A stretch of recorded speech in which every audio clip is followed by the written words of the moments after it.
Director of the Center for Jawaharlal Nehru Studies, Jamia, Millia, Islamia, let me welcome you all to the third online public lecture in the interdisciplinary public lecture series started by the Center on 6th April 2021. This series was started as part of the Jamia Centenary Year celebrations, keeping in view the interdisciplinary research focus of this center. The Center for Jawaharlal Nehru Studies was established in 2004 with the objective of conducting and promoting research on development issues. The center is committed to evolving into a nodal point for research on the processes that have led to major changes in the polity, economy, society, and culture of contemporary India by organizing activities that help build a spirit of scientific inquiry, a democratic spirit, and secular values within the university community. The center is bringing out a highly regarded peer-reviewed biannual journal called History and Sociology of South Asia, which is published by SAGE. Professor Akhil Bilgrami, who is the Sydney Morgenbesser Professor of Philosophy and Professor Committee on Global Thought, Columbia University, USA, delivered the first lecture on Indian secularism and art. The second lecture in the CJNS interdisciplinary lecture series was on Indian nationalism and the emergence of the Indian nation state, delivered by Professor Aditya Mukherjee, Professor of Contemporary History, Center for Historical Studies, Jawaharlal Nehru University, New Delhi, on 16th April. Today, I'm happy to announce that the third lecture in the series will be delivered by Shri V. Srinivas, Additional Secretary, Government of India, and Director General, National Center for Good Governance. The theme of his lecture will be on administrative ethics, power, and leadership in contemporary public governance. On a personal note, I need to say that we are living through extraordinary times. These are pandemic times. COVID has wrought havoc in Jamia, and we have lost a number of our colleagues and non-teaching staff. Yet, in the interest of our students, we have to move on with our academic calendar, with some changes and modifications being made on a continuous basis. We have bravely borne with the brunt of the pandemic, with little time to mourn our losses, but I have a feeling that the worst is over and we shall overcome. I now invite our Dean of the School of Social Sciences, Professor Ravinder Kumar, to chair this public lecture, preside over the session today, and give the welcome address. Professor Kumar, please. Yes, thank you, Professor Rumki. A very warm good afternoon to one and all. On behalf of Jamia Millia Islamia University, I welcome you all to the third lecture of the newly initiated Interdisciplinary Lecture Series 2021 by the Center for Jawaharlal Nehru Studies. Today's lecture will be on administrative ethics, power and leadership in contemporary public governance, as Professor Rumki rightly announced. The lecture series invites eminent public intellectuals from India and abroad to enlighten our students and teachers about contemporary issues of fundamental importance, which need to be discussed in the public domain on a wide range of interdisciplinary concerns. This is Jamia's centenary year, and coincidentally, Mahatma Gandhi's 150th birth anniversary in 2020. We celebrated all events in our Jamia calendar with equal fervor and enthusiasm. Jamia, whose association with Mahatma Gandhi is well known and well recorded, has come a long way and established itself as a preeminent central university today. I am happy to announce that we have secured the first position among all the central universities in the country according to the Ministry of Education ranking parameters with a score of 90% in 2020. All this has happened due to the ceaseless efforts of our students and teachers in their pursuit of academic excellence. Under the stewardship of our Honorable Vice Chancellor, Professor Nazma Akhtar, who herself is an acclaimed academician, besides being an accomplished administrator. We in Jamia are looking forward not only at quantitative expansion by opening new and much sought after courses and creating more seats for the students, but also we look forward for qualitative improvements by way of empowering teachers with new updated syllabi and state-of-the-art teaching methodologies. During the past 1 year, Jamia teachers have been continuously striving to improve the e-content of their online courses in these extraordinary circumstances. The COVID year has taught us both the advantages and limitations of online teaching and learning. The university has become a hub for scholars across the disciplines of learning. Through all our activities in Jamia centenary year, the Jamia academic community has paid its tribute to all the builders of modern Jamia. I am happy to share that Shri V. Srinivas, an IAS officer of Rajasthan cadre, presently Additional Secretary, Department of Administrative Reforms and Public Grievances, DRPG, and Director General, National Center for Good Governance, that is NCGG, has readily agreed to deliver the third lecture in the interdisciplinary lecture series hosted by the Center for Jawaharlal Studies. Expressing my sincere thanks for your benign presence on behalf of the audience and the university, I welcome you, sir. I also welcome students and teachers of Jamia and all others from different parts of the country who have joined to listen to Professor Mr. Srinivas today. With these few words, I now invite Dr. Etee Bahadur to introduce Shri V. Srinivas, our guest speaker for today. Thank you. Thank you, sir. I would like to now invite Shri V. Srinivas to deliver the third lecture in the interdisciplinary public lecture series titled Ethics, Powers, and Leadership in Public Governance. V. Srinivas is the Additional Secretary to the Government of India, Department of Administrative Reforms and Public Grievances, with the Additional Director General, National Center for Good Governance.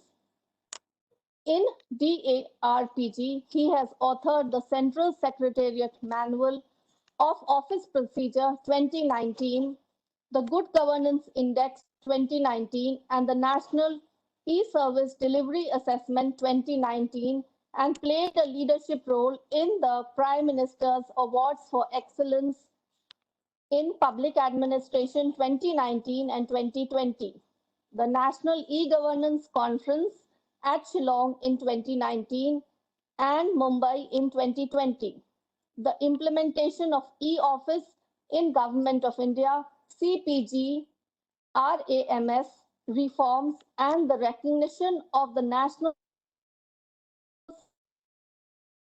Center as an interest by the Ministry of External Affairs. Veer Srinivas has a master's degree in chemical engineering from the College of Technology, Osmania University.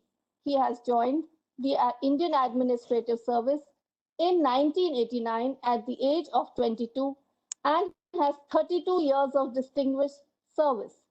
He has served as the Deputy Director, Administration, All India Institute of Medical Sciences, AIIMS, Director General, National Archives of India, Deputy Secretary and Joint Secretary, Government of India, Secretary to Government of Rajasthan, Advisor to India's Executive Director in the International Monetary Fund 2003 to 2006, Private Secretary to Finance Minister of India and Private Secretary to External Affairs Minister. He has also served as Chairman of the Board of Revenue for Rajasthan, Ajmer, and the Rajasthan Tax Board. He is a recipient of the Digital India Awards in 2016 for e-office and the Digital AIIMS project, the AIIMS Leadership Excellence Awards 2016, and 2017 for AIMS OPD Transformation Project and AIMS Housing Redevelopment Project. The Kaya Kalp Clean Hospital Awards 2016, 2017 for Green and Clean AIMS merit certificates and cash award and citation from the government of Rajasthan in 1998 and 2018 for excellence in public administration conferred by the Chief Minister on the Independence Day, and 3 National Productivity Council Awards in 1998 and 1997 for highest productivity in rain-fed agriculture.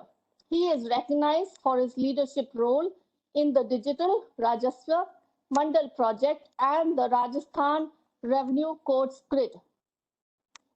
He has been in the Indian Council of World Affairs. He has been a fellow for 2017 and 2019, and he is known for his book, India's Relations with the International Monetary Fund, 25 Years in Perspective, which was published in 2019.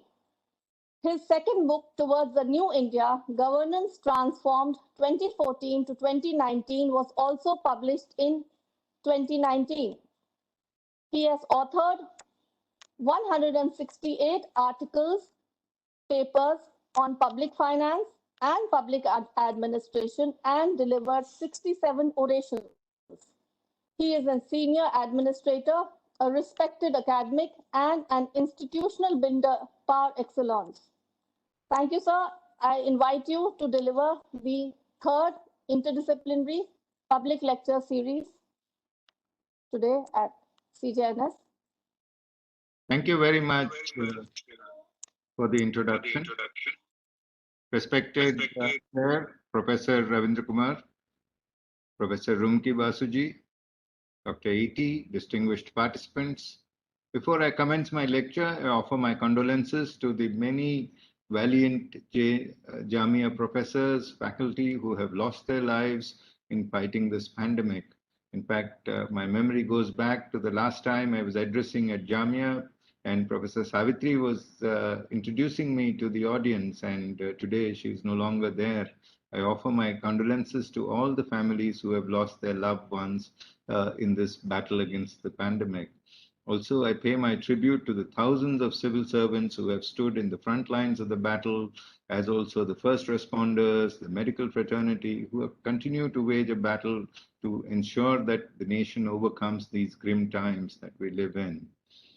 It's indeed a great privilege for me to speak at the CJNS Interdisciplinary Lecture Series today.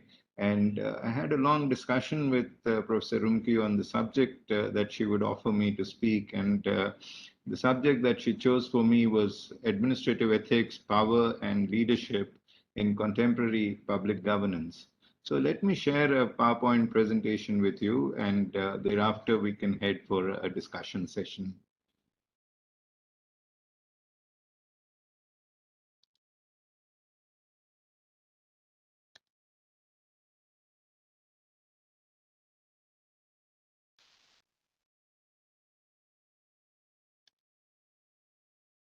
The subject of today's discussion is administrative ethics, power, and leadership in contemporary governance. It's a subject very much close to the heart of every researcher in public administration.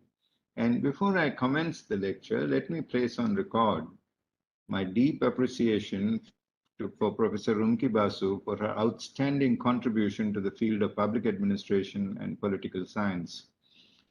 I've had the opportunity to listen to her erudition and eloquence a number of times, particularly when the DRPG hosted her to deliver the Constitution Day lecture for us on constitutional values and good governance. And it was attended by no less than 63 ministries in that event on November 26, 2020. I've also seen her mobilize leaders with different skills and backgrounds towards one common goal of advancing the cause of public administration, and the constant need to unlearn old habits and to learn new skills. In fact, last week we were together in a book discussion, and I was very curious to learn from her how evidence-based policymaking as a theory has translated into good governance practices. And we were looking at constructing a team of researchers who could guide us on how to take evidence-based policymaking forward and translate it into a governance policy. The broad structure of my lecture, Ethics, Power and Leadership, covers ethical leadership, which is bringing enhanced productivity while leveraging technology, fostering of human capital to ensure institutional transformation that best meets the needs of the nation, and to ensure that government demonstrates empathy for all its constituents. And we work to create a knowledge-based economy. So all these traits have to come together in the end for the cause of nation building. It has three components. There's an individual character about it, there's a national character about it, and there's also a need to transform self. For all young students of public administration who are participating in this discussion today, one thing I would like to say is build individual character, respect your parents, love family, develop strong bonds, learn to work in teams, and focus on a holistic approach of growth. Second is India's constitutional values are deeply rooted in high moral tones with a universal dimension. Every time you read the preamble of the Constitution, you can feel the deep moral tones that have rooted into the constitutional values. And try and transform self. You care for the needs of workers. Try and reach out in terms of need, and there can be no greater time than what we see today, the greatest pandemic of our generation, a once-in-a-lifetime challenge, and complete dedication to the well-being of the team. You need to pursue a national cause, and there are simply no shortcuts to success. And as I learned early in life, nothing really comes easy in life, and hours of hard work are required to sustain India's democracy. And it's also a meritocracy of a very high order, and you require to put in really long hours if you wish to sustain yourself in a meritocracy and in a democracy. The first subject I'll take up is ethics and governance. How does public administration as a subject look at ethical concerns in governance? Ethics have been accepted as the science of morals, the rules of conduct, the science of human duty, moral principles that govern a person's or a group's behavior. Now, ethical governance is not today's concept. It's been underscored in the Indian scriptures, in treatises. The Ramayana, the Mahabharata, the Buddha Charita, the Arthashastra have all dealt with ethical governance. And legal and judicial systems determine the efficacy of ethical governance. There are issues in ethical decision making which deal with fairness and objectivity. In fact, the acronym Yatha Raja Tatha Praja, justice must not only be done, but must also be seen to be done, go back a long time. And these are basically issues in ethical decision making. So fairness and objectivity are highly important.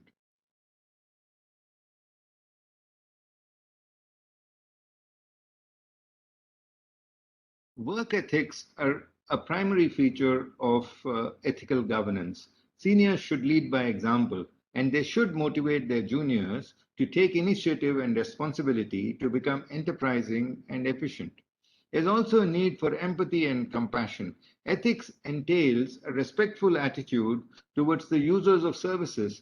Please be respectful to everyone you deal with. It is not, there is no sense of a higher authority that comes in. And ethics have to be considered as a form of self-accountability, an inner check on a public administrator's conduct.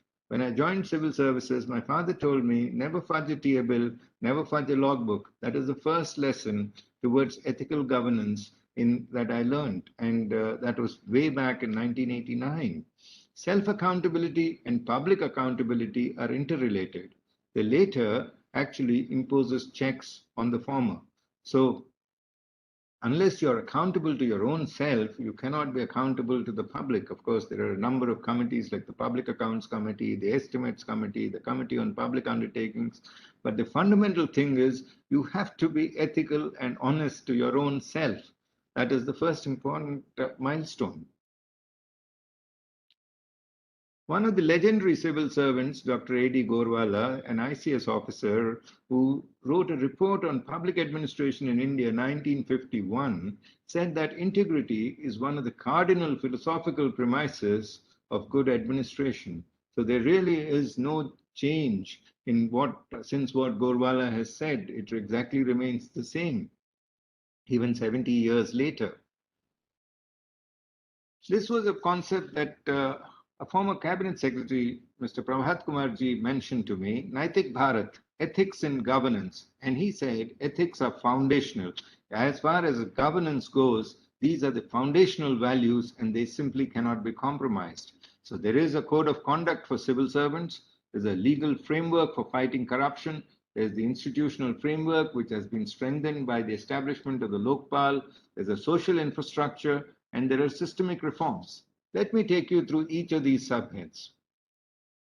The Code of Conduct for Civil Servants is laid down in the All India Services Conduct Rules of 1968. So there are a number of criteria like employment of near relatives in companies or firms. You should not take part in politics or elections. Connection with press or radio should only be for official purposes. Criticism of government is prohibited. Unauthorized communication of information is not permissible. Gifts above a certain value should not be accepted.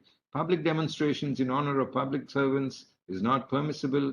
Private trade or employment should not be undertaken. Government accommodation should not be rented out. Movable and immovable property returns should be filed every year. There are restrictions on insolvency and habitual indebtedness. You have to observe cultural norms, restrictions on consumption of intoxicating drinks and drugs. So there is a comprehensive code of conduct for civil servants, which has been laid down about 50 years ago, and these continue to be applicable today.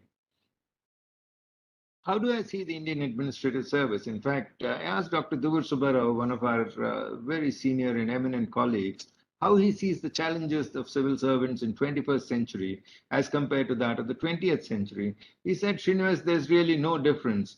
The overarching goal is commitment to the larger public good against all odds. That remains the overarching goal, whether it was the ICS cadre that served, whether it is the IAS cadre that started from 1950 onwards, and whether you look at 21st century governance.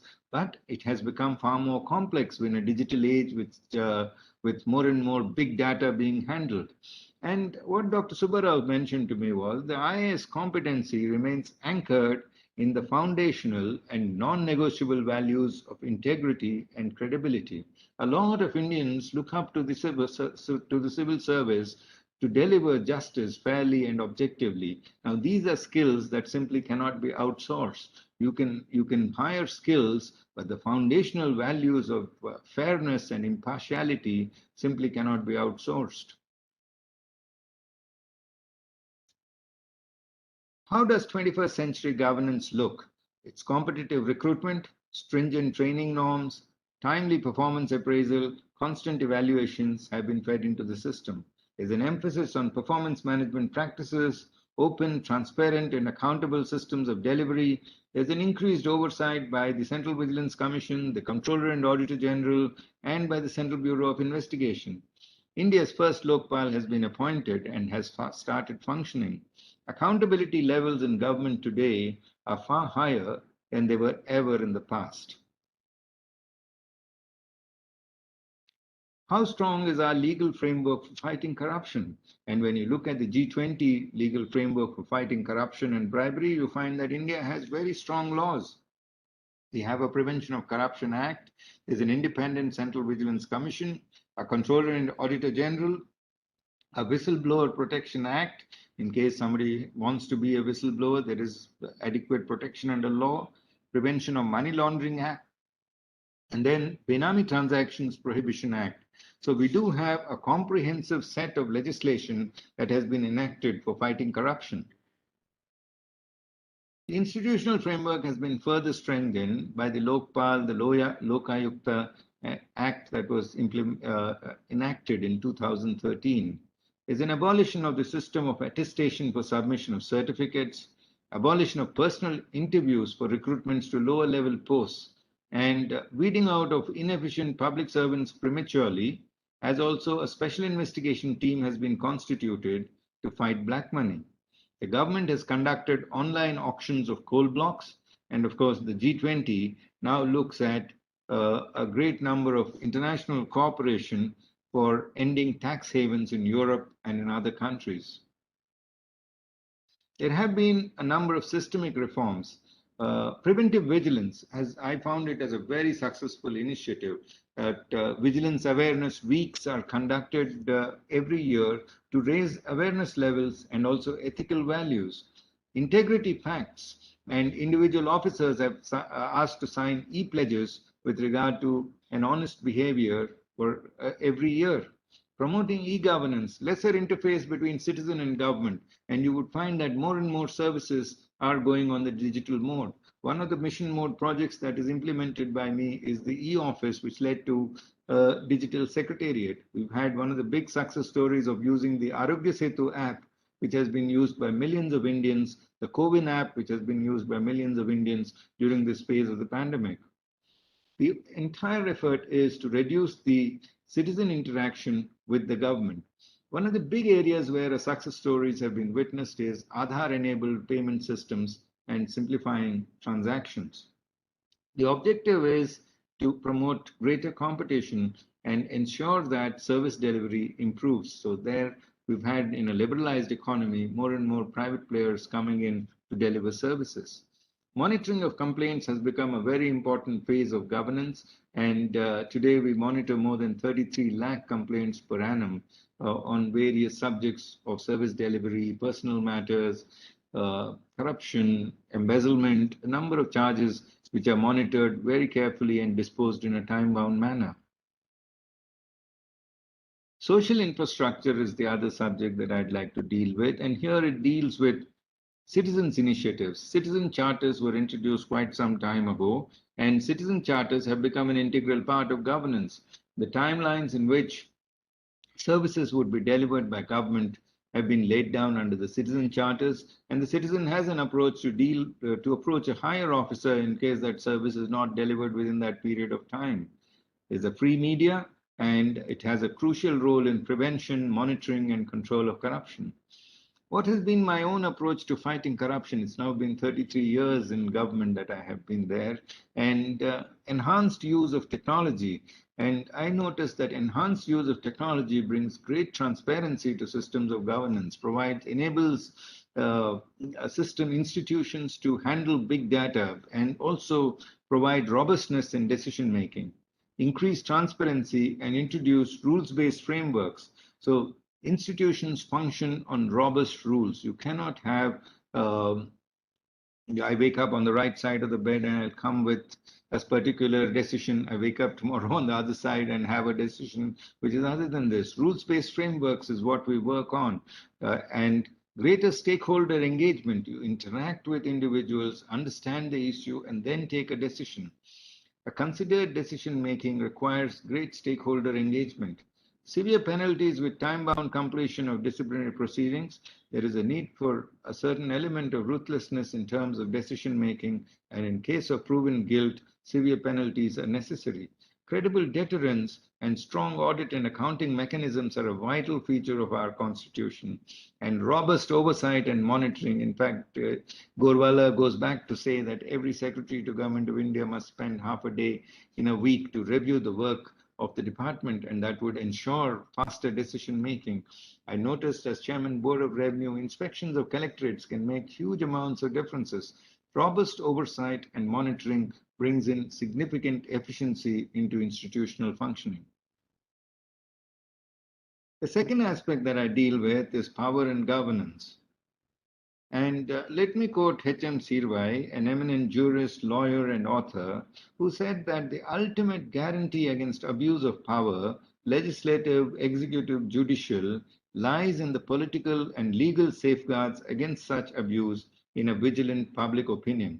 So there have to be legal safeguards against use of power. And that's why the power of judicial review is very, very vital. We've had the Keswananda Bharati case, the Minerva Mills case, which laid down the fundamental and basic features of the Constitution. How do you see power and governance? In organizations, cooperation and conflict are inevitable, and many of you who serve in large organizations would have seen it. Can we use conflicts constructively is one question that I always ask myself, to promote integration as opposed to dominance and compromise. There's a need to reject the process of giving orders which may not be obeyed. You need greater stakeholder engagement. And the law of the situation is important when orders are depersonalized. And this is a word I greatly liked, asymmetric demobilization. You dull the issues. Governance is not about passion and gung-ho fire. It's all about how do you handle an issue to ensure maximum public benefit. So asymmetric demobilization, depoliticize conflicts within an organization and try and find a rational solution. As Mary Parker Follett or any Peter Drucker, how did they look at situations? Or how did now the recent words that are being used is Merklin, and Merklin comes up with this word of asymmetric demobilization in terms of governance. A leader has to bring in functional and integrative unity by constructive use of differences and conflicts in organizations. And also, to make a group cohesive, the need is power with and not power over. So that is something that I liked very much. Power with, when you come together, the kind of positive energy that an institution can bring is tremendous. And when you're trying to power over, it's largely a singular effort, and you use brute authority to take an institution forward. That may not always work.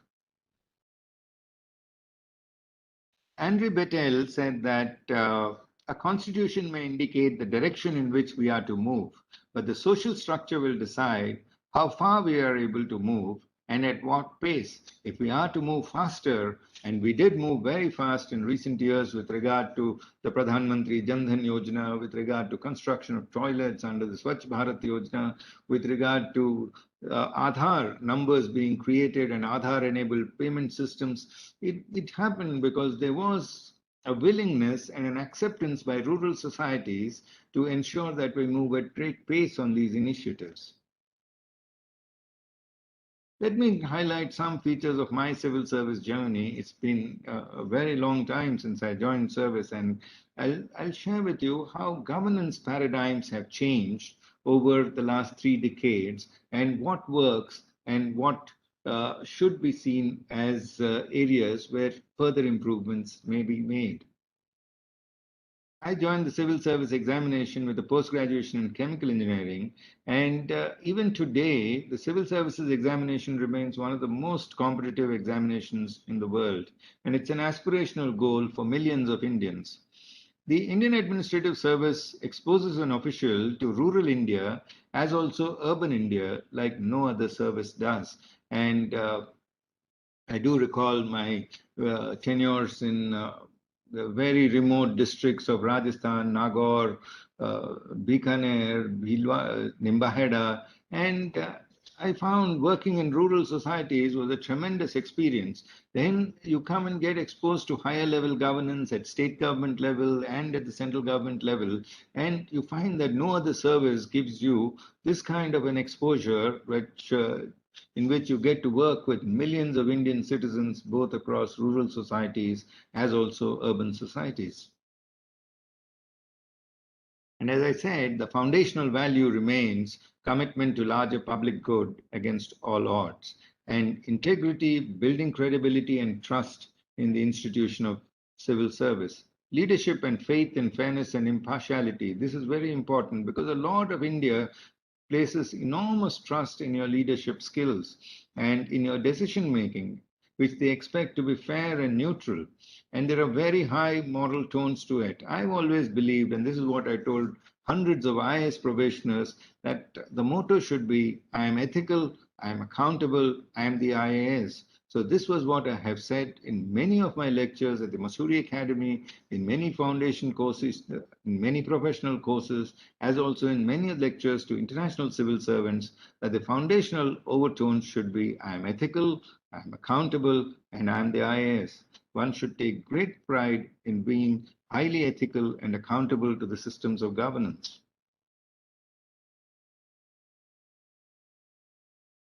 The initial years of governance that I joined largely dealt with land reforms. It was felt that land ceiling, tenancy reforms, common lands, temple lands, easementary rights, you try and work on land litigation and ensure that land reform brought tremendous progress to the country. I do recall working with a huge number of cases on land ceiling, trying to redistribute land from the bigger landlords to the smaller tenants, tenancy reforms to ensure leasing out and leasing in practices were there, protection of common lands. India has a huge, vast cattle population to ensure common lands were available, temple lands, protection of temple lands was a very big issue, and easementary rights. So somebody wanted to go, you needed a road to a small path to go to your farm. So easementary rights were an important feature.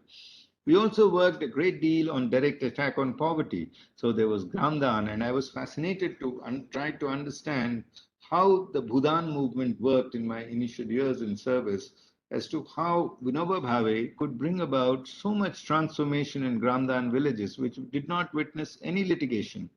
And Antyodaya was a scheme that was propagated by the then Chief Minister of Rajasthan, Shri Bharat Singh Shekhawat, and he looked at the last man in the poverty line and try and benefit the last man in the line. Then poverty alleviation programs, there was a direct attack on poverty with asset creation under the Integrated Rural Development Program. There was a Jawahar Rozgar Yojana which aimed at skill development programs. And we had all these ITIs which were based at skill enhancement under the TRISEM scheme.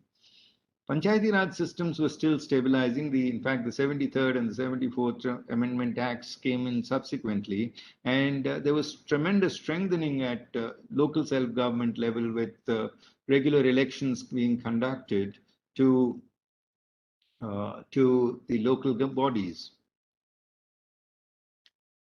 Young subdivisional officers were expected to do a lot of revenue court work. It was through court work that the rule of law would be enacted and enforced. So we would sit down in courts for 3 days in a week and listen to a huge number of cases to ensure that justice was delivered, particularly in revenue courts. In addition, there was revenue administration where you had to visit tehsils and ensure that the tenancy practices were enforced, transfer of land rights was enforced, and revenue campaigns could be held. And one of the primary objectives was to ensure that effective inspections were held, and we were always told that night halts was a key. So conduct night halts in very remote villages, almost all tehsil headquarters. And law and order entailed an interaction with district police. And you also have a role in conducting elections. And over the period of time from 1989 till 2020, when I was associated with a number of elections, general elections, elections to the state legislative assemblies, elections to the local self-government bodies, you find that these comprehensive improvements have come about in conduct of elections itself. The public distribution system, and you find fair price shops still functional. They were there 35 years ago also, but the system has been streamlined. It is Aadhaar enabled now. Everything is based on biometric measurements. Municipal administration has improved, and you can see remarkable changes in our cities that have happened. Agricultural marketing at that point of time was very, very regulated. Today it's far more simpler. My first posting was in the desert, and at that time, Rajasthan was trying to build the Rajasthan Canal, which was called the Indira Gandhi Nehru Pariyojana, and the Ravi Bias waters were being diverted to the desert sands, and a command area of 21 lakh hectares was to be created in the Thar Desert. Irrigation was considered as a major growth engine, along with tenancy and land reforms. So the development of the IGNP command, management of water sharing arrangements, and of course, construction, civil construction works witness normally massive corruption. And how do you fight corruption? That was my first exposure. And honesty in government, how do you stand up, was something that I learned and watched from several senior colleagues. And the IGNP in those days was Asia's most complex irrigation system being constructed in Thar Desert.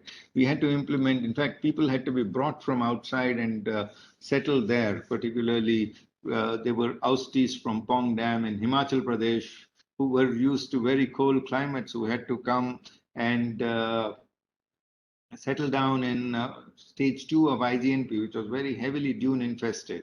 So there were settlement motivation programs, a lot of agricultural research and agricultural extension was being taken up, and afforestation programs, because you apply water on a desert land and with hardpan areas, it does not go in, it rises back. So there were a lot of afforestation and biodrainage programs that had to be introduced, as also what cropping patterns could be taken up. Today, when you see the IGNP 30 years later, you find it's a massive green cover of cotton and wheat being grown, also mustard being grown. But I do recall way back in the early 90s, it used to be all dune infested, and it was very difficult to know where was the actual international boundary. Rural transformation has been a constant theme across several decades now, and rain-fed agriculture was considered the big thrust area. Of course, irrigated agriculture, then there was rain-fed agriculture. And how do you create islands of excellence in that which can be replicated later? So we could identify 3-4 villages groups where productivity could be increased. And once you bring in a second crop into a rain-fed area, particularly into a desert state, we found that drought proofing and drought moderation could be undertaken and migration could be reduced. Otherwise, you would find these huge number of cattle, camels moving from one state to another because there was no second crop. And the objective was quite simple, and preserve every drop of water that comes in. And there were a number of successful watersheds that came about in Rajasthan. Of course, we had Maharashtra to look up to, where a huge amount of watershed development movement was happening as a people's movement. And we could generate a massive amount of employment generation even prior to the National Rural Employment Guarantee Scheme. Today, a state is generating roughly about 50 lakh jobs. At that point of time, even to generate 4 to 5 lakh jobs was a big task. Development as a people's movement came up as a concept in the mid-90s, and initially, village level plans were being prepared. Planning was all top down. The Planning Commission was an overarching body. But then by mid-90s, government started to look at village level plans. And then the World Bank came up with its models of governance of slightly higher costs so that the results can be more. In case you make higher investments into every village, the returns can be much higher. And we did 2 major programs. One was the Integrated Watershed Development Project, and the second was the National Watershed Development Project. And I thought both actually worked very well. And there were initial steps for transparency in government. And today we have a right to information, which provides actually a rights-based approach for transparency in terms of payments, costs.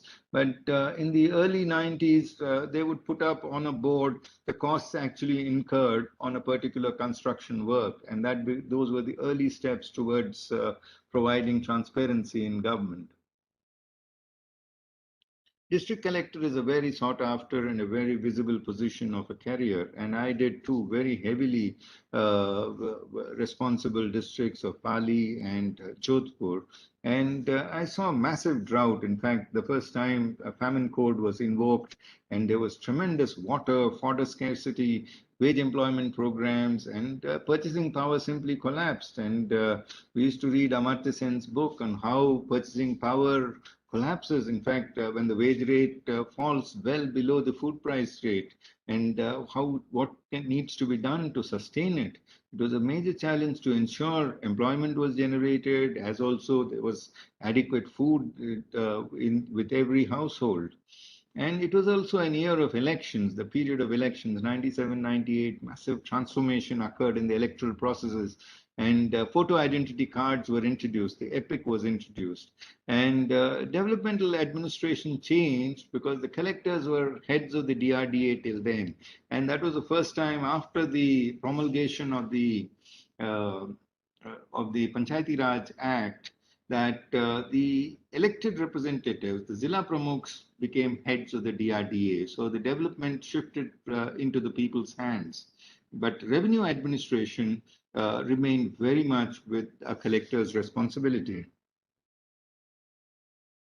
There is a state secretariat that works. In fact, the state secretariats have had very long history. In fact, I was always fascinated by the work done in the Tamil Nadu Secretariat, which has massive history dating back to 1834 onwards, as part of the as part of the Madras Presidency.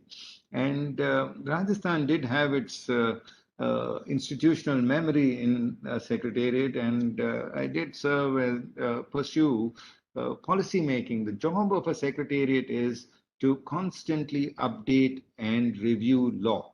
And in terms of major tax reforms at that point of time, which went from sales tax to value-added tax, and now from VAT, we have moved recently to GST.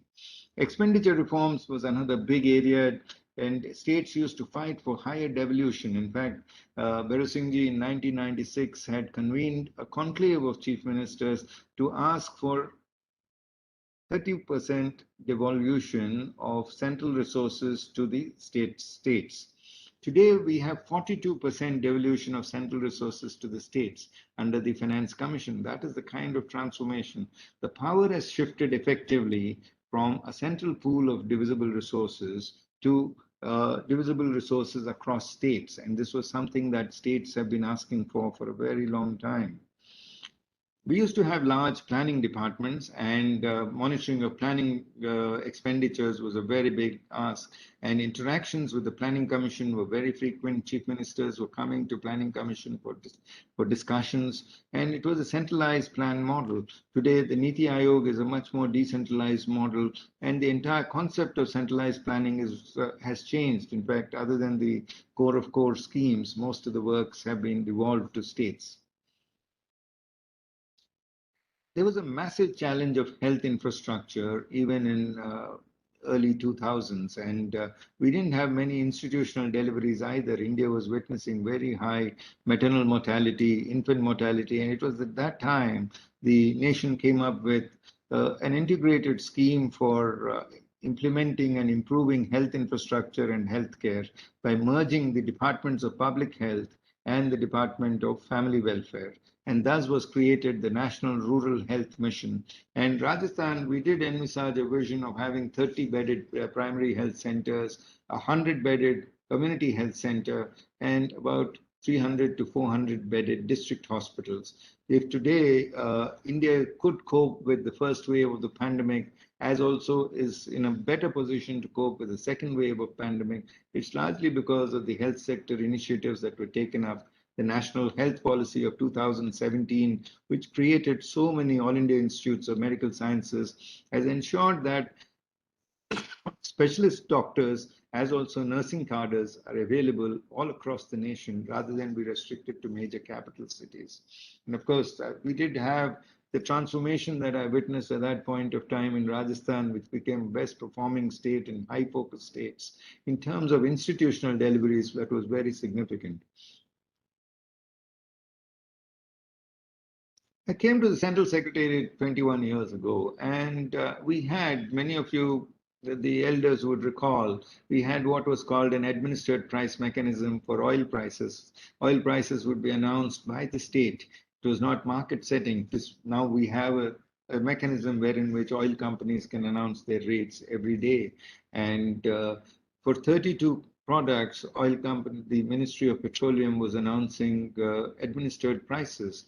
And it was an extremely difficult challenge. And from there to price deregulation that we've seen has been a major reform in oil sector that has been witnessed. I did serve as private secretary to the External Affairs Minister, and I found diplomacy as a unique feature of governance. And diplomats bring in the particular skill of working with people, and power with people. If you want to see somebody, you've got to watch a diplomat in action. And I did have the opportunity to witness several legendary diplomats who could make relations possible. India also witnessed a massive drought in 2002, and in my years as private secretary to finance minister, I saw it was called the drought of the century at that point of time. And also the major foundations of reforms for high growth years were laid in terms of policy legislation. So you had the Fiscal Responsibility and Budget Management Act, the SEBI Act, the UTI Act, and there was the Securitization Act, DMAT accounts were introduced, major tax reforms, like PAN cards. There were no PAN cards prior to 2002. PAN cards were introduced in 2002. So these were, when you look at a scale of reform, the gamut of reforms are quite significant in terms of the central government. As Joint Secretary, our objective was the focus was these were high growth years. India was really growing very high. We thought we had we would be eliminating millions of people and bringing them out, eliminating millions of people from out of poverty and bringing them well into the above poverty line. And these were one of the really high growth years when Indian economies growth rates were comparable with the best of the global economies. And it was a time when boosting manufacturing exports was a major idea, and India could have a huge value add in terms of its cotton policies. We were major exporters of cotton across the globe, and I used to administer India's cotton policy and was amazed by the impact that we had in terms of global cotton markets. I also learned, as I saw, international relations from a diplomatic side, from an economic side, and then from a cultural side. People-to-people contacts were very important. As a civilizational giant, we would implement the festivals of India abroad. And of course, the National Mission on Libraries taught us how rich and our reading culture was.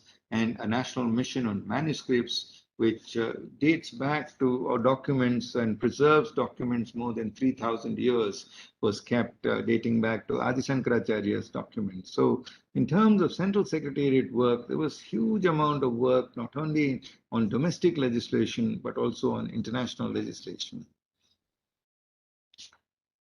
Coming to more recent years, in fact, this morning, Professor Ramesh Arora was asking me, can you tell me the big administrative reforms and document administrative reforms in recent years on good governance? So I said there is a good documentation, administrative innovations across every district collector participates in the Prime Minister's Awards. And I see that every collector has brought in some contribution towards innovation and governance.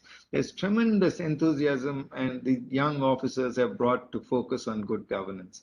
And they have used technology platforms for public grievance redressal. I have in the audience my good friend, Mr. Krishna Bhaskar, who is the district collector of Rajanna Sirsilla, and he looked at grievances in quite a unique manner in that he said, I will look at the root cause of the grievance. At citizens' grievance, I will try and redress, but the root cause of grievance in his district was largely the handloom weavers facing very high indebtedness, and he tried to alleviate it by providing one-shot debt waivers and trying to address the root cause of grievance and trying to bring it down. So, and similarly, I found individual district collectors bringing in new platforms and providing tremendous impetus to citizens' grievance redressal. A digital central secretariat, today we hardly find the kind of file loads that one would see in say 10 years ago. It is the entire system has moved into a digital central secretariat. Records cannot be fudged or records cannot be removed. Everything is on a digital system, and digital repositories have become far more stronger. I've seen a number of institutions, and I have seen institutions rise and fall with individuals. And one of the great institutions at state level that I have seen is the Board of Revenue for Rajasthan. And I found that improving justice delivery systems remains a foundational value, and justice simply cannot be delayed. In fact, I found a litigant's journey in revenue courts was as long as 20 years. And I tried to bring it down, and judgments can happen only when district collectors sit in court, subdivisional officers sit in courts, tehsildars conduct courts regularly, and above all, the Board of Revenue conducts its operations in a regular manner. And revenue administration remains the bulwark of good governance at state level. I also saw the National Archives of India as Director General and saw the sheer importance of historical records dating back to Lord Cornwallis' time when the first settlement of Bengal was undertaken. Then you have Lord Curzon, who introduced how a note sheet should be written in government. And he said that it would need, the skill base of Indian civil servants has to be enhanced because the quality at which they're being recruited in 1905 was not at the quality of British civil servants. So let them write note sheets and let them document everything on paper. So you find thousands and thousands of pages of note sheets that have been documented from British times till now, where which have been protected as historical records, and there are record retention schedules that have been laid down for every department. I saw the All India Institute of Medical Sciences as Deputy Director Administration, and I found a highly driven and very, very deeply committed medical professionals. Even today, lots of friends in AIIMS, some of them are in this webinar today, do tell me that they have spent 18 hours a day in PPE kit trying to fight the pandemic, saving lives, and their only objective is to ensure that more and more lives are saved. Institutes of national importance to be established with global standards require tremendous commitment. And as I said in the beginning, there's simply no shortcuts to success. And even in the All India Institute of Medical Sciences, what I noticed was digitalization practices can bring in a huge amount of simplification in terms of a patient's journey. Now I head the National Center for Good Governance. We disseminate good governance practice models across the country, and I look at capacity building of international civil servants. And we do see that so many countries look forward to India's governance models, India's practices in terms of grievance redressal, in terms of administrative innovations, in terms of how systems and institution building has taken place, how our records are maintained, how our languages used on files has reached a level of consistency, and how decision making has become extremely focused. And there's a lot of international curiosity how India has governed itself so well over a period of time. I was at Washington, the International Monetary Fund, for a long time, and I did notice that India brings tremendous amount of credibility and democratic values to the IMF. And as a point of global coordination, I found that India's leadership and professional inputs were well recognized. And I've written about it in a book. The partnership between IMF and India has been one of great mutual benefit. And how do I define it after this personal journey that I've shared with you? Leadership is the quest to rediscover. The focus on the individual remains very, very important. And a patient's journey to a hospital, a litigant's journey in revenue courts, a complainant's journey in grievance redressal. I did share with you Krishna's experience of how he handles grievances. The focus on the individual is extremely important. You need to reach out to people to touch lives, and it's important to reach out to people in distress. And the experience of touching hundreds of citizens who filed grievances in a pandemic has been quite phenomenal, and try to reach out to as many as possible to ensure time-bound grievance redressal is given. And the focus is on creating a modern nation. We are one of the greatest civilizations of the world, a beacon of democracy where nation building is a bounded duty. And we have digitized many institutions, and there are quantum benefits that come from digitization. Digital AIIMS, a digital Rajaswa Mandal, a digital Central Secretariat. Each of these brings considerable value addition.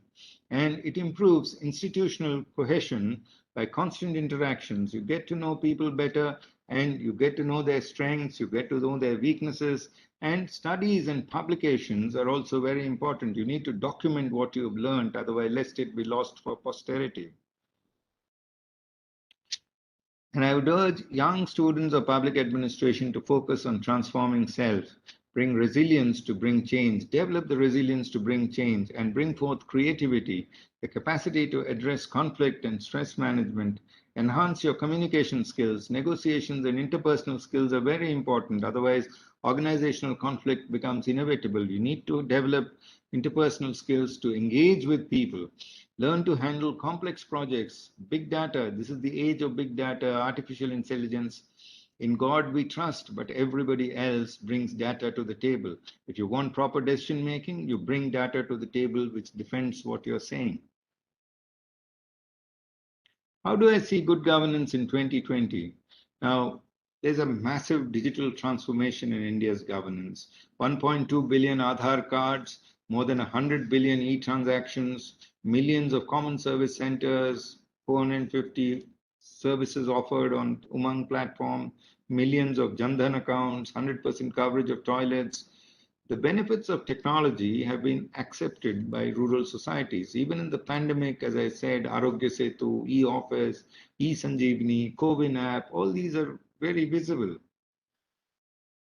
There's also been technology progress that is being seen in welfare state programs. The digital identity through Aadhaar has eliminated a huge amount of corruption.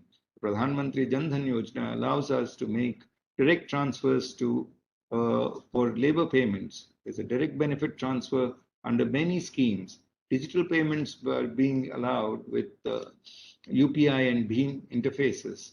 The Goods and Services Tax Network has digitalized a number of transactions. There's also the Digital India Land Records Modernization Program we were discussing in the book discussion of Professor Rumki the other day. The quantum of work that has gone into it. Today, states like Telangana have linked registration with mutation. So the day you purchase your land, your mutation, the land is actually transferred into your name automatically. There's also digitalization of ration cards, fair price shops, LPG subsidies, and labor payments under the employment generation programs. There's a massive diversity of technology platforms we witness in grievance redressal.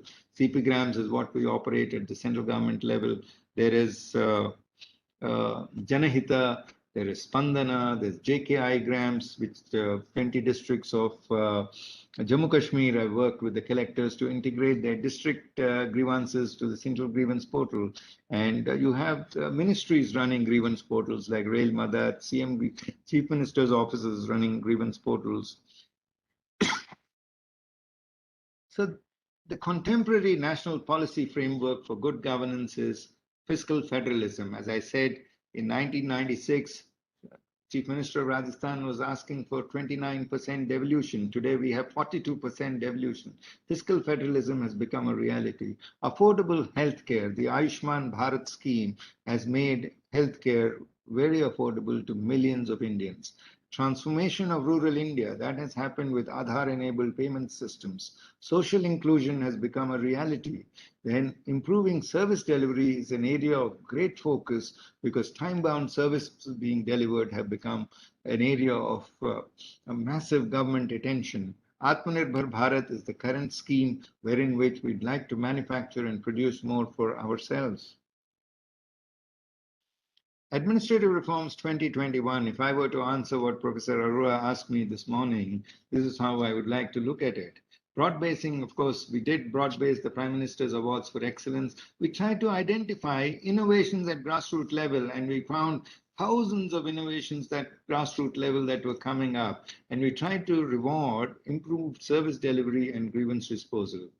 Then we do have the national e-governance conferences and awards, which bring forth the massive number of e-governance initiatives across India, digital platforms that have been set up, e-office networks, e-services delivery assessments, and the expansion of e-offices across state secretariats, which have otherwise state secretariats would look very cluttered, thousands and thousands of files.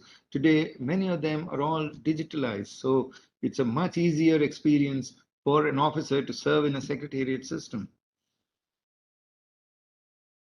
We try to revamp the Central Secretariat Manual of Office Procedure to enable the march to a digital secretariat, particularly in these pandemic times with very few officers coming to work. Virtual private networks had to be operationalized, webinars like this, web rooms had to be created, and we also tried to foster competition between states with assessment of states' governance in states of India with the Good Governance Index, a national e-services delivery assessment to document India's transformative journey in the e-governance landscape.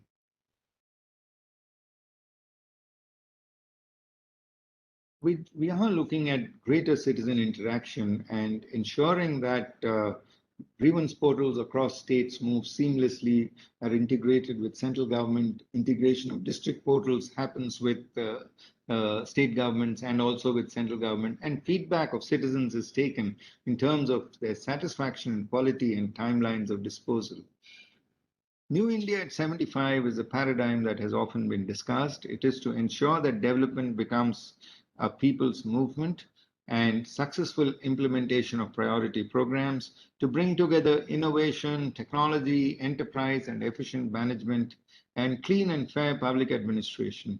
There are three critical institutions that have been established. One is the Lokpal, the GST Council, and the Niti Aayog. These are the major institutions of the future which will determine the direction and pace at which our constitution will move forward. So, as I said, documenting reforms is very important. I did document two of my experiences. One, of course, an international experience working with the IMF from 1991 to 2016. And the other one, my experiences with domestic policy making, calling it domestic governance transformed towards a new India. And it's very important to document, and I would advise and encourage every student of public administration to document what they see. In fact, as I said, evidence-based policy making, this is the best way to take it forward. So I have completed my slides, and I think I have met the timeline requirements that Professor Rumki has laid out for me. So let me thank CJNS once again for giving me this opportunity to speak on this very prestigious forum. And let me thank Jamia for inviting me here. Thank you very much. Thank you, sir, for sharing your views with us on administrative ethics, power, and leadership in contemporary public governance today. I'm sure today's public lecture on administrative ethics, power, and leadership in contemporary public governance has been enlightening for our students and the civil service aspirants who have been looking forward to attend the event today. I would now like to invite Professor Rumki Basu, the Director, CJNS Jamia Millia Islamia, to share her observations and give her comments on the lecture.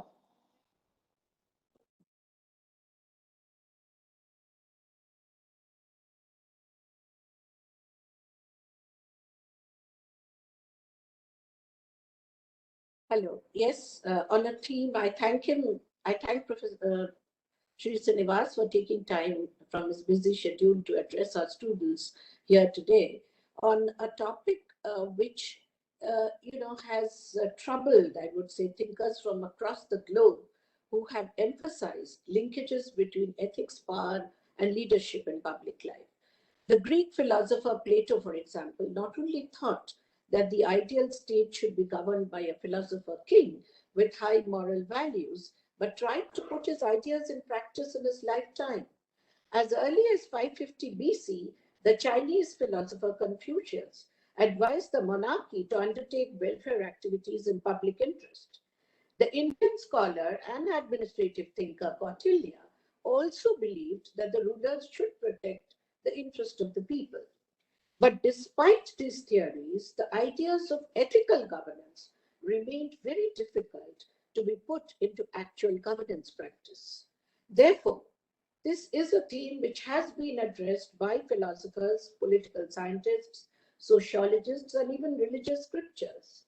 But the rationale for inviting Shri V. Srinivas today was not to see the theoretical linkages between these three concepts, but to look at a practicing civil servant's response to these ideas and to know from him how far these values are adhered to in the use of administrative power and leadership.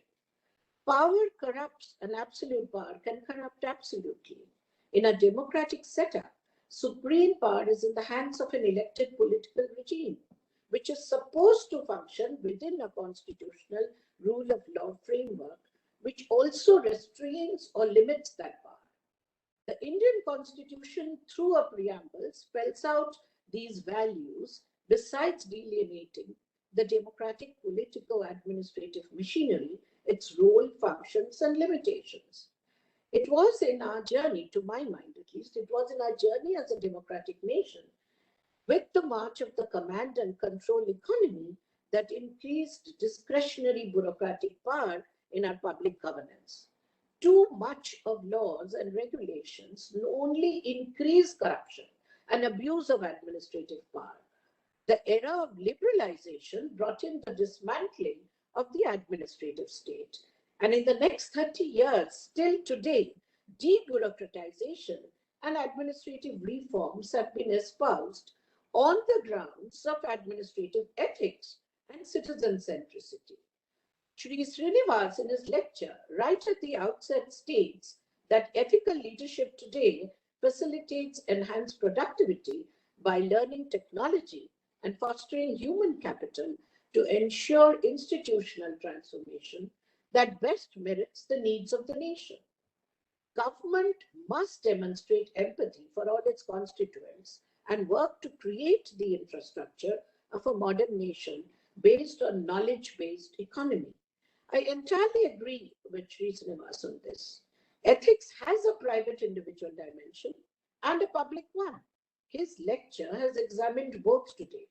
He defines ethics as the science of morals, the rules of conduct, and the science of human duty, where legal judicial systems determine the efficacy of ethical public governance.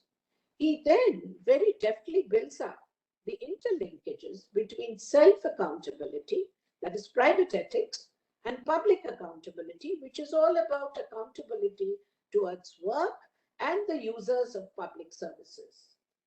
Shri Srinivas then moves to the legal and institutional framework for fighting corruption in India and the systemic reforms that are at work currently.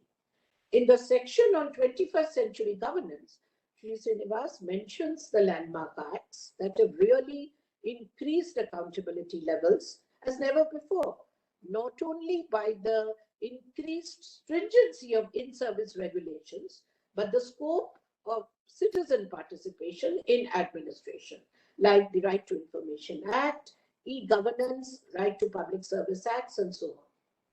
The next part of his lecture is on power in governance, where he talks of cooperation and conflict in organizations and how conflicts can be used constructively to understand modern organizations in a knowledge economy. Our students would remember the lectures that were given to them on Mary Parker Follett, Peter Drucker, and so on, and Shri Srinivas also mentions about them. Now, he talks about his own civil service journey and how power in public governance can be used constructively and creatively by practitioners at the grassroots. All the challenges are in the job itself.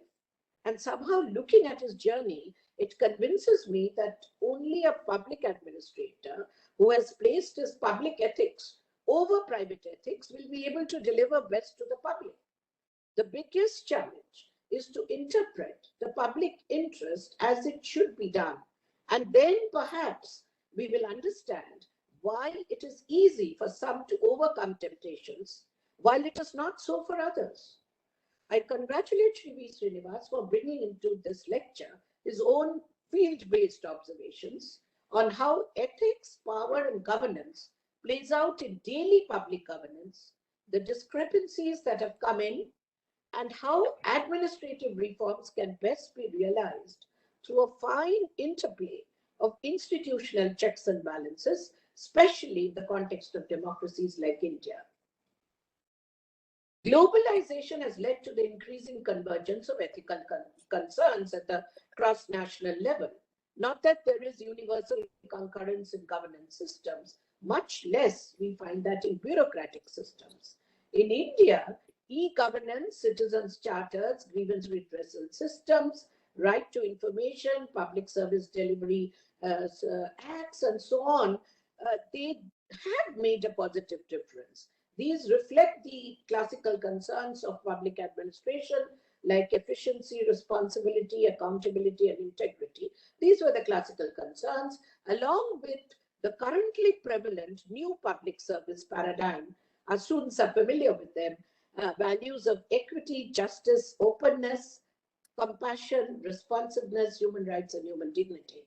Hopefully, hopefully we shall witness the blossoming of a new democratic citizenship and a new democratic culture committed to the sustenance of a robust administrative ethics, even for nurturing such a positive state-citizen relationship, building up such a culture. Public administrative institutions of power and leadership will have to act as norm setters, facilitators, and educators of the public. Finally, I'd like to conclude by thanking Shri Srinivas for highlighting the fact in his discourse here today that in the 21st century, solutions to the biggest challenges in Indian society will come from the way in which the concept of ethical governance is practiced by those in power and positions of leadership in contemporary public governance in India. Thank you so much.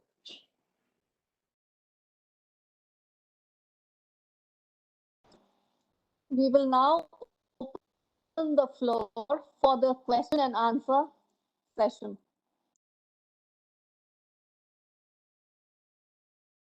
You're welcome, sir. Professor Ravinder Kumar, if you wish to comment or say something on Shri Srinivas's lecture. So thanks a lot, sir, for enlightening us with your thought-provoking and well-documented address. And sir, best part of your address was that it was based on your vast, rich administrative experience that spans over 3 decades. So really, we are thankful to you and would keep on inviting you, sir, and keep on troubling you in future as well. And I hope, sir, you will accept our request in future as well. Would be able to afford some more time for us. Thank you so much, sir. Thank you, Professor Kumar. Yes, Etee, I think we have questions. Okay. Yes, so we do have, and I've been given the responsibility to host the question answer round, which I will, because a lot of my students are waiting, I know that, for questions. So Professor Nagvi, will you please forward these questions to me? Have you done that already, or? Just check your WhatsApp. Okay, sure, I'll do that. Yes, we do have, but there won't be time for taking maybe more than 2 to 3 questions. So let me begin. Dr. Mohit Bishnoi, who's currently teaching in a university in UP, who was our ex-student. Thank you, Mohit, for watching. Yes, your question, I'll put this across to Srinivas ji.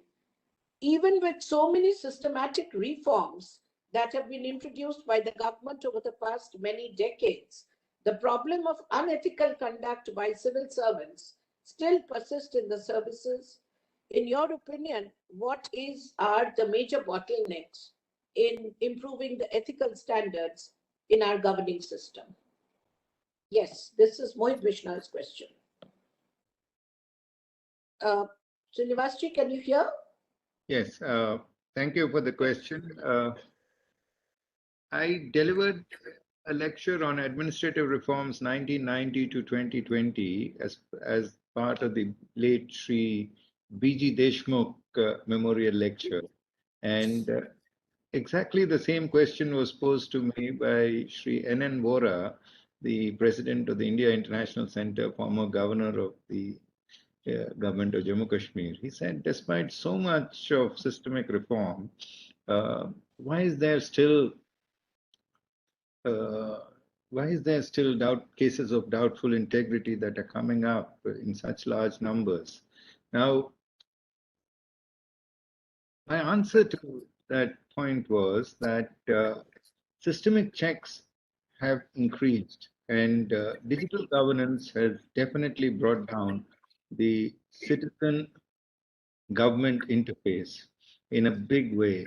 And I noticed that in today's audience, we have Madam Kiran Puri, who was our joint secretary in the DRPG, and she would go from ministry to ministry to pursue the cause of e-office and ensure that more and more files were digitized. It was an important step in that digital governance today has significantly brought down unethical conduct of civil servants.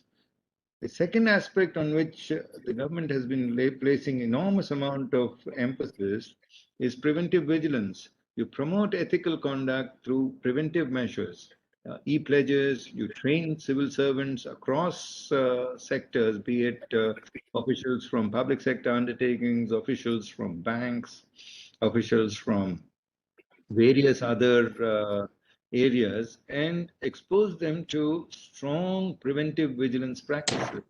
Ensure that they undertake village visits, identify themselves with the rural economy, provide them training modules on ethics and accountability in governance. Many of them make bona fide mistakes and can cost them careers because they may not know in terms of in the initial years, you can actually make a bona fide mistake and it can cost you huge time, non-adherence to rule of law. So the primary emphasis is that please adhere to the systemic rules of law and rules of procedure. That's the only way unethical conduct can be overcome. The second aspect of it is awareness generation and exemplary punishment, bringing greater transparency into systems through digital processes, as we have seen with Aadhaar-enabled payment systems. Today, you find that in many cases, grassroots level corruption, which was there in terms of Narega wage payments, has come down because transfers are made directly to the bank accounts. So also this massive link, as I mentioned, with Telangana government between registration and mutation processes, it has streamlined and brought down a huge amount of systemic corruption.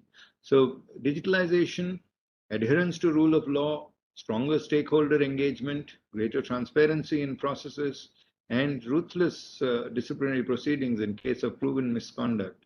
This is the roadmap forward. And of course, strong audit systems are very important.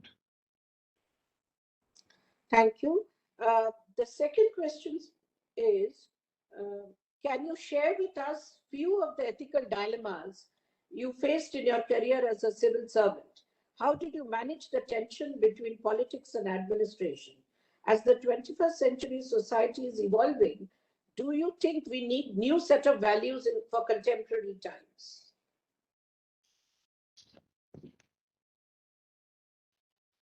Should I repeat? Yes, please. Can you share with us few of the ethical dilemmas you faced in your career as a civil servant?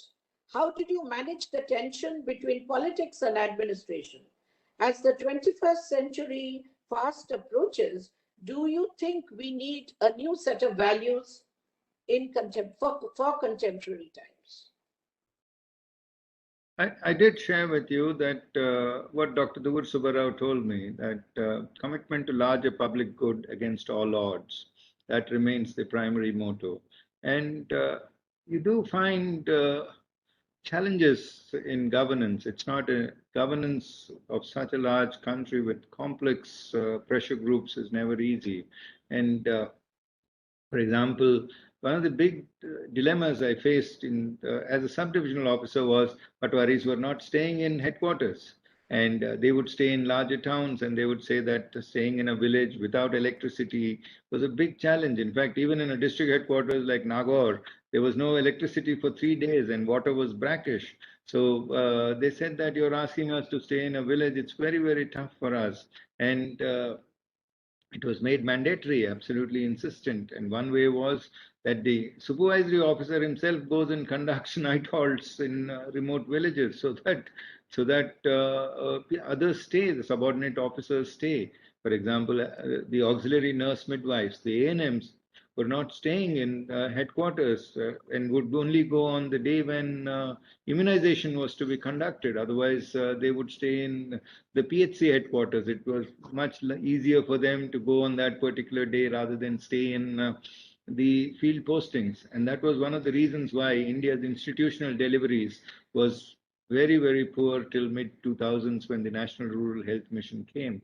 One way to overcome the dilemma of field officers not being available at their places of posting was to enhance infrastructure, and rural infrastructure today has increased tremendously. I do recall in the late 80s, it was almost impossible to make a phone call like what we do, even to my residence in Hyderabad, and I had to wait for a trunk call to be booked, and 4 to 5 hours one had to wait to actually get a trunk call to materialize.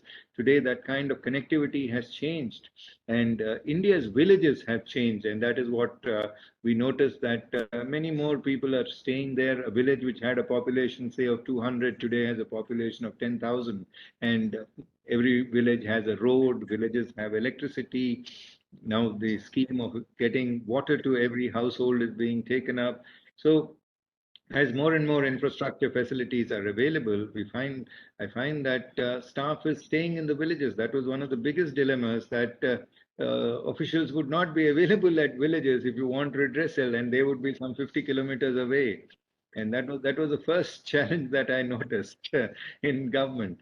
And the answer to it was that you also get to know your subordinate's work better than what he does, and you learn it, and try and build strong teams. Strong monitoring is very, very important, and that's what A.D. Gorwala said way back in 1951, and that continues to be relevant today. There are two more questions that we can take up. How do you deal with circumstances where the duties you're expected to perform are against your personal ethics or your individual moral values? I think the national interest is what is paramount, and there is no such thing as individual interest. It is the nation's interest, and the rules are well laid down, and that is the behavior that you adopt. There is simply no other way. There's no conflict at all. One last question. India has dropped 6 ranks to 86th position among 180 countries as per Transparency International Corruption Perception Index. What is missing is the question. Or why did that happen, perhaps, is the question. It's yes, difficult to understand why an international agency which perceives it's largely based on perception, is what they say. I have not followed what this particular publication has said. I'm really not aware of what it has said. But what I do see, as I said in my presentation, is digital governance can bring down and address systemic corruption in a big way. And the efforts that are being made for preventive vigilance, the efforts that are being made in terms of integrity pacts, as also with regard to data transparency, will bring about and have had significant impact in India's rural societies. That's why they've been so well accepted. And today what you find, if you go to villages, e-mitras are seen, business correspondents are seen, then you also have a number of e-merchants who are delivering services online.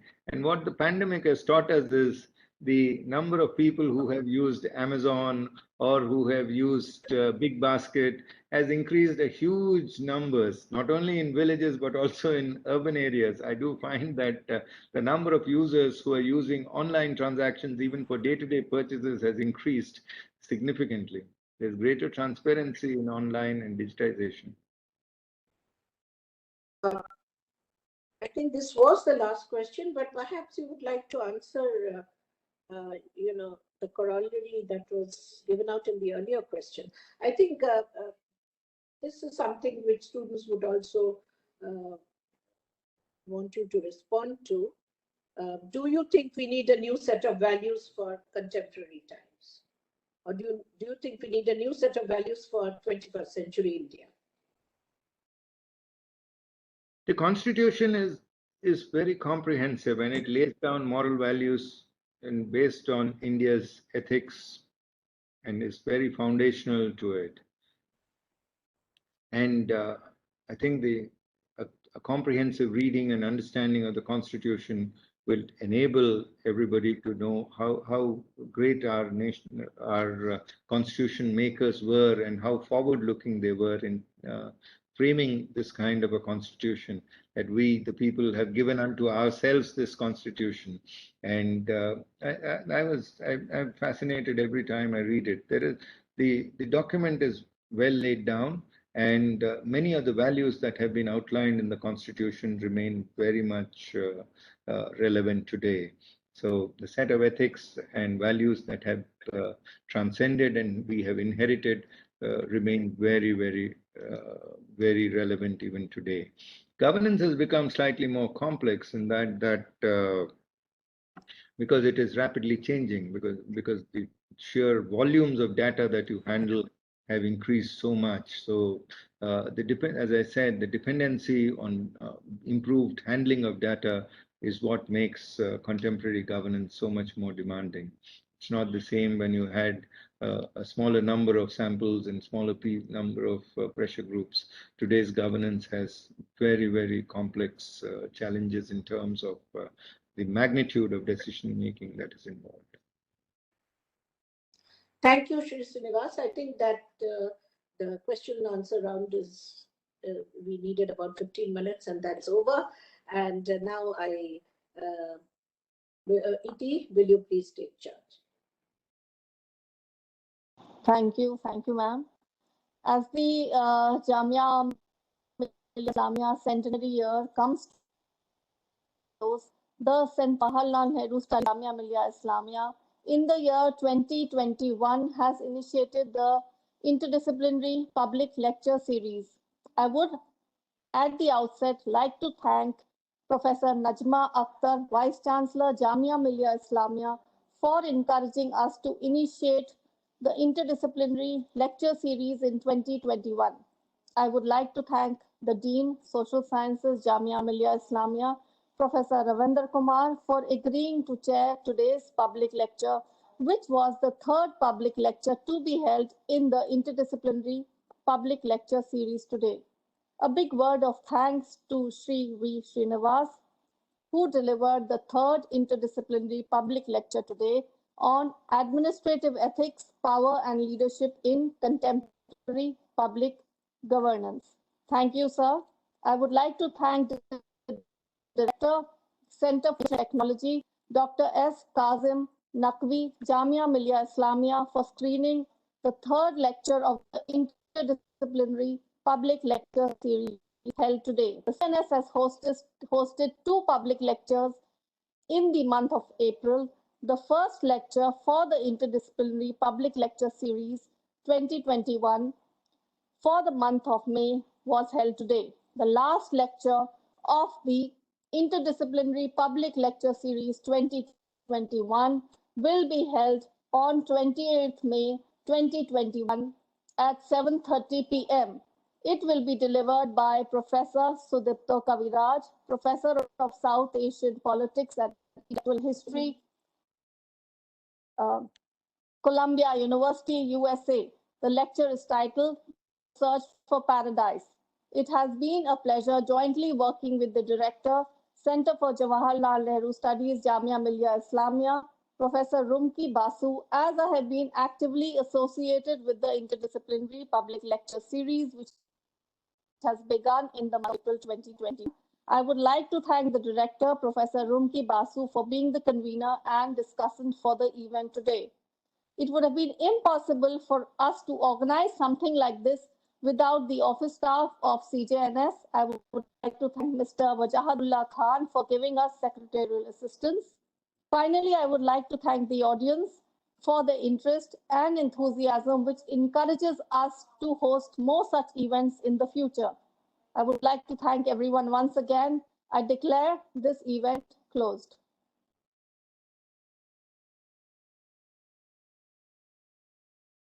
Thank you very much. Thank you, Rumki ji.